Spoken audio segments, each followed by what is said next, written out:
Njengoba silale izolo sesazi ukuthi abafana entabeni asebedlulile emhlabeni balishumi nambili. Kusinikeza ukukhathazeka okukhulu uma inombolo ikulesi sibalo ngasekuqaleni kwenyanga kaDisemba. Ngakho ngoJanuwari, February ngizobiza umhlangano omkhulu ozosididiyela bonke abantu abayingxenye yesiko ukuba sizokhuluma ndawonye sithathe isinqumo. Sengiphakamisile ngokumkani nakokumkanikazi ukuthi kumele manje sibe khona isinqumo esisithathayo sokudweba umugqa ukuthi angeke kusedlula la. Kodwa asifuni ukuthi njengohulumeni kuthiwe yithina esidictator-ayo. Sifuna ukukhuluma ney'nhlaka ezingabakhuseli besiko nabazali okuyibona abangabanikazi balabantwana ukuthi izikole ezaziwayo ukuthi njalo uma kuyisiko lokweluka lokusoka kuney'ngane ey'shonayo, ngabe yisebusika, ngabe yisesama, every year.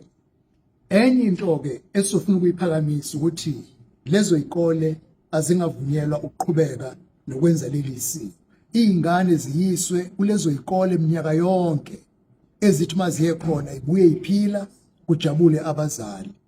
Kuze ukuthi lezi y'kole uma seyifuna ukuvula okuyibona abazokwazi ukuconducta leli siko, kumele baqale kulezi y'kole ezikwenza ngempumelelo, bakhombise ukuthi ngempela baqonda kangcono ukuthi yini edinga ukwenziwa, yimibi imigomo futhi efanele ilandelwe, njengoba lezi y'kole zenza ukuthi kungabikho oshonayo unyaka nonyaka sesingaphinde zivulwe. Kuzomela ukuthi kodwa lokhu kuvunywe yiwo umphakathi ukuze kungabi sengazuthi uhulumeni uzenza ubhongoza anqumele abantu, kodwa ekugcineni unesibopho uhulumeni sokuvikela ilungelo lempilo. Umthetho sisekelo ukuthi wonke umuntu unelungelo lokuphila. Alikho isiko okumele kuthuleke nje uma liphikisana nelungelo lempilo, kufa izingane ngendlela enobudedengu okungakwazi ukuthi kugwemeke. Siyabonga ke nokho, ngibonile izolo ebusuku ukuthi izinhlaka ezehlukene kulesi sifundazwe se-Eastern Cape babe neqhaza elikhulu abalibambile la betakule khona izingane ezingu-61 ebeziku-illegal school. Ngifisa ukuthi ke sikushayele ihlombe lokho ngoba ukube labantwana bebeligcinelekile kulezi y'kole, amathuba okuba impilo yabo ibe sengcupheni begcine bedlula emhlabeni makhulu kakhulu. Ngakho-ke imiphakathi yakithi akube yiyona esisukuma ngoba yisiko labo leli.